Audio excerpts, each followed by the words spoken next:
Magandang araw sa inyong lahat. Welcome sa isa na namang nakakakilabot na istorya. Isang proyekto ng World Health Organization ang Project Connect. Ang layunin nito bukod sa pagtatala ng mga indigenous tribes ay naglalayon din na ilapit sa sibilisasyon ang mga ito upang magkaroon ng sapat na kaalaman sa edukasyon, kalinisan, medisina at karapatang pantao. Sa katapusan ng proyekto ay ibig ng mga namumuno ng Project Connect na magkaroon ng 100% literacy rate ang lahat ng tao sa buong mundo. Isang ambisyosong hangarin ngunit may mabuting layunin, pinasamahan sa matandang guide na si Mang Pablito. Ang grupo ni Poncio Montes, ang researcher na nakatuklas sa tribong kanilang pupuntahan, at ilang sundalo upang maproteksyonan sila sakali mang may mga rebelde sa kanilang pupuntahan. Ngunit iginarantiya sa kanila ng Kapitan de Barangay na 100% sigurado na walang mga rebelde o terorista na nananahan sa bundok at gubat na kanilang daraanan. Pero huwag pa rin kayong maghihiwa-hiwalay. Lalong huwag kayong magpapaabot ng dilim na hindi pa nararating ang Sitio Bagabag. Anito, nang maalala ni Poncio ang bilin ng kapitan, ay napatingin siya kay Mang Pablito. Mahahalata ang pagmamadali sa kilos nito. Samantalang ang mga sundalong kanilang kasama naman ay hindi na nakampante mula pa nang umakyat sila kaninang tanghali. Perming nasa gatilyo ng mahahabang baril ng mga ito ang mga kamay, sa tuwina ay malikot ang mga mata at alerto sa mga kapirasong kaluskos. Lalo na nang pumatak ang ika-4 ng hapon, aray. Oh! Guys, wait up! Napalingon si Poncio sa bandang likod nang biglang sumigaw si Benilda, ang isa sa 2 nurse na kasama nila. Nakasalampak ito sa lupa at sapo ang kanang kamay. Hindi maipinta ang mukha. Bakit? Anong nangyari? Asik ni Mang Pablito. Papalubog na ang araw, kailangan ng magmadali. Nadulas daw si Benilda at napahawak sa isang matalas na sanga ng kawayan. Nagdurugo ang palad nitong nahiwa. Yamot na yamot sa delay si Mang Pablito, ngunit agad itong pinakalma ni Eth Hidalgo. Saglit lang ho ito, wala pang 20 minutes. Kailangan lang tahiin muna, wala na hong oras, pasensya na.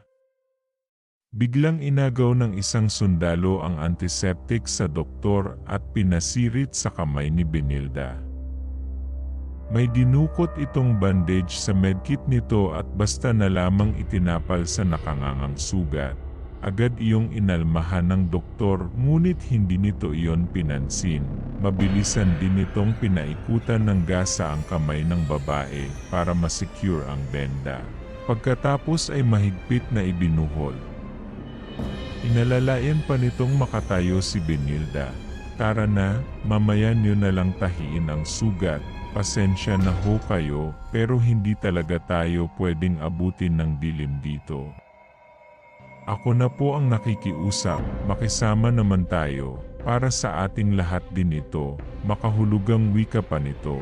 Tiningnan ni Poncio ang nametag sa dibdib nito. Vera F.S., walang nakaimik sa kanilang lahat. Nagkapalitan na lamang sila ng nagtatakang tingin bago sumunod kay Mang Pablito na malayo-layo na pala sa kanila. Habang mabilis na naglalakad ay nilapitan ni Poncio si Vera bago tinanong, "Sir, pwede ho bang magtanong?" Hindi man lang siya nito tiningnan, panay ang tingala at lingon nito sa paligid. "Basta ho makinig na lang kayo sa amin. Alam namin ang makakabuti, huwag na ho sana kayong magtanong." Noon siya nito tinapunan ng tingin. "Tapusin niyo ng mabilis ang inyong trabaho at umalis tayo rito." Hindi nakakibo si Poncio, namalayan na lamang niya na nagsisisigaw na si Mang Pablito sa unahan. May iwinawagayway itong puting tela, habang panay ang hiyaw ng salitang hindi nila maunawaan. Marahil ay dialekto ng mga taga-Sitio Bagabag, sa wakas at nakarating din sila. Maayos silang tinanggap ng mga taga-Bagabag at ng tribal chieftain ng mga ito na si Haring Ilog na Itim. Pinigilan nilang maghagigikan sa pangalan ng hari dahil siyempre paitanda yon ng paggalang. Isa pa, ano ba naman ang alam nila sa pananaw ng mga ito sa maganda at pangit? Sa isip ni Poncio ay kung ano-ano ng katarantaduhan ang idinudugtong niya sa pangalan ng hari. Ilog na itim. Ano yon, kanal? Polluted river. Estero. Panay ang kurot niya sa braso para hindi mapatawa. Sigurado siyang ganoon din ang nasa isip ng kanyang mga kasama na animoy masusunuring tupa habang nakikinig sa sinasabi ni Haring Ilog na Itim. Maliban sa mga pangalan, ay napansin din nila ang kakaibang lansa ng bawat naninirahan sa Sitio Bagabag. Namumula ang mga ngipin at mahahaba ang maruruming kuko. Mukhang hindi rin uso ang shampoo o suklay man lamang dahil buhaghag at mabaho rin ang ulo ng mga ito. Mukhang mahina ang hygiene ng mamamayan ng Sitio Bagabag. Matapos ipaliwanag ni Efi Hidalgo kung ano ang misyon nila sa pagpunta sa sitio ay tila nagdalawang isip ang hari kung makikiisa ito sa kanila. Mahalaga raw kasi para dito na mapanatiling sikreto ang pag-iral ng tribo para na rin sa kanilang kapayapaan. Pagsapit ng alas 6 o mas tamang sabihin na, nang tuluyang lumatag ang dilim ay pinutol na ng hari ang kanilang usapan. Inihatid sila nito at ng ilang kababaihan sa isang malaking kubo na nababakuran ng pinatulis na kawayan.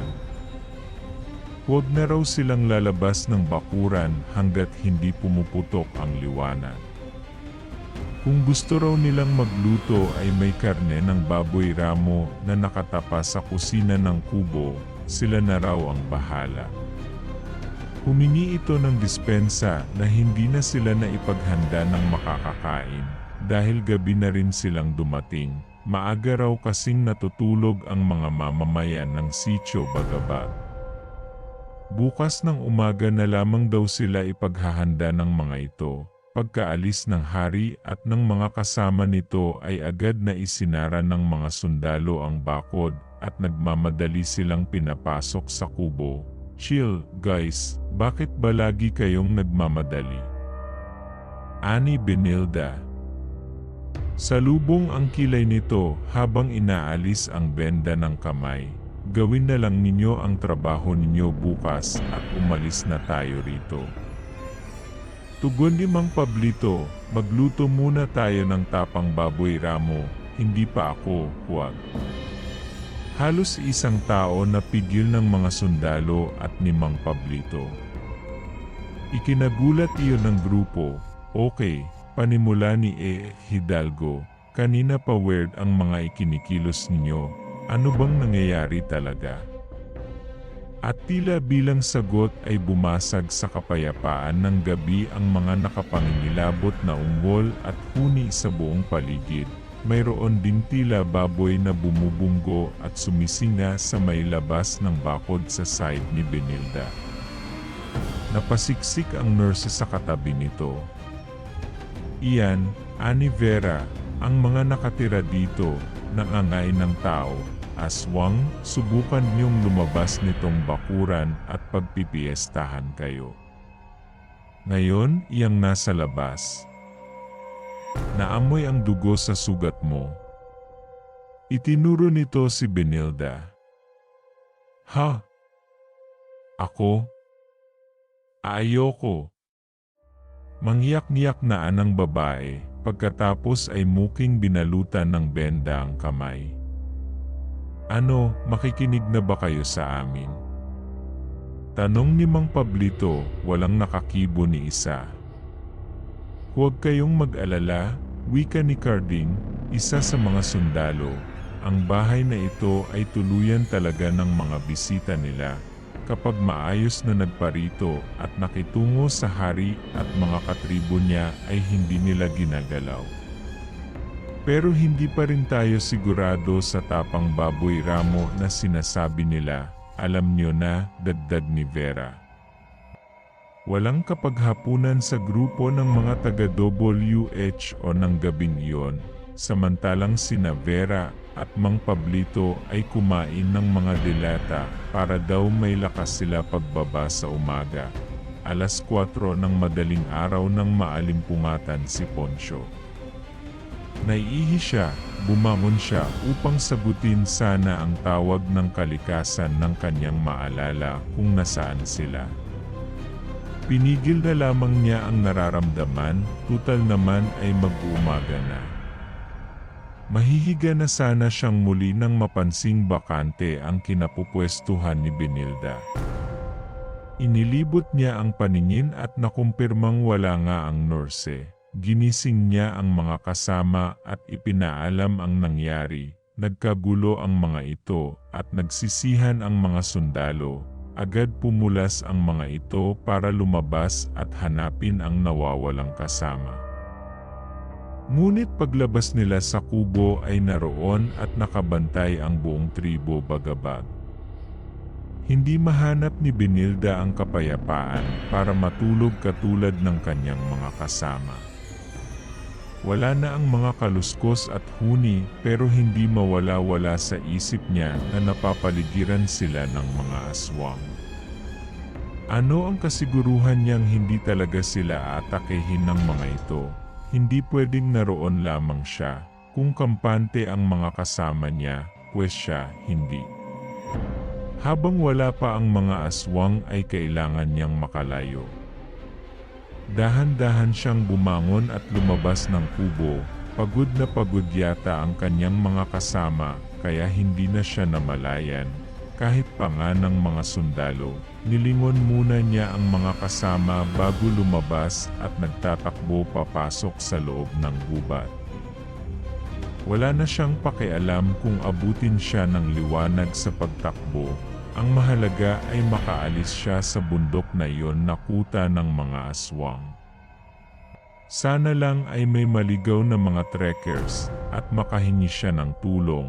Habang tumatakbo ay nakarinig siya ng mga kaluskos sa mga puno. May mga anino na sumasabay sa kanyang pagtakbo. Napaiyak na lamang si Benilda, naalala ang kanyang kamay na may sugat. Naamoy na yata siya ng mga aswang at ngayon ay sinusundan. Ilang sandali pa nga at may dumamba na nga sa kanya at kumagat sa balikat. Sumadsad siya sa maputik na lupa at nagpagulong-gulong pa. Napasigaw sa sindak at sakit si Benilda. Naramdaman niya na hindi lang isa o dalawa ang nakasakay sa kanyang likod na kumakagat sa iba't ibang bahagi ng kanyang katawan. Tulong. Tulungan niyo ako. Ngunit ang tulong yatang dumating ay para sa mga aswang dahil may mga huni ng ibon at baboy na dumagdag sa paligid. Siguradong katapusan na niya. Pinagsisihan niya ang pagsuway sa bilin ni Mang Pablito. Nakita niya ang mga pares ng mabalahibo at mamasa-masang paa na papalapit. Ilang saglit pa at nawala ang mga nagpipiesta sa kanyang likod. Nang mag-angat siya ng tingin ay naaninag niya ang mukha ng hari. Napatayo sina Poncio nang makitang buhat ni Haring Ilog na itim si Benilda. Sugatan ito, ngunit buhay naman. Nakita namin na pinagpipiestahan ng tribong kasamlang. Mabuti at mas marami kami kaya hindi na nagtangka pang manlaban ang kabilang panig. Paliwanag ng hari, may mga halamang gamot kami, ngunit baka mas mabisa ang inyong mga dala dahil na rin mas moderno ito. Sabad ng isang babae na nag-abot ng ilang dahon at ugat. Maraming salamat ho, wika ni Hidalgo. ipasok na ninyo ang sugatan, tawagin na lamang ninyo kami kung may kailangan pa kayo. Magkakatay kami ng baboy ramo at usa para sa pananghalian. May mga nilagang kamote at saging naman para sa almusal, sabi muli ng hari. Abot-abot ang pasasalamat ng grupo sa tribo. Nagboluntaryo ang mga ito na maghanap kay Benilda nang mawala ang babae. Baka raw kasi makaenkwentro pa nila ang mga taga-kabilang tribo ay mapahamak pa sila. Pinatunayan din ni Benilda na talagang iniligtas siya ng hari at mga kasama nito laban sa mga aswang na lumalapa rito. Nabura ang takot nila sa mga taga-sitio Bagabag. Bukod sa mga hayop lamang ang kinakain ng mga ito, pinatunayan din ng tribo na kahit mga aswang ay may isang salita. Hindi sila pinabayaan ng mga ito sa buong panahon ng pananatili nila sa sitio. Naituloy ang pagdodokumento sa kanilang pag-iral, ngunit hiniling ng hari na huwag na lamang sanang ilagay kung saan ang kanilang eksaktong lokasyon at kung ano sila. Hindi na raw kailangan ng mga ito ang tulong ng gobyerno dahil kaya naman niya ang pamamalakad ng kanilang pamayanan. Iniiwasan din daw kasi nila na mapuntahan ng mga tagalabas dahil mahihirapan na silang bagabag ang mga ito laban sa tribo kasamlang. Nang mamaalam sina Poncio, makalipas ang halos isang buwan ay wala ni isa man. Ang tumawa o nagbanggit ng kalokohan sa pangalan ng Haring Aswang, ang naroon ay panay papuri at paghanga sa mabuting pinuno ng mga aswang.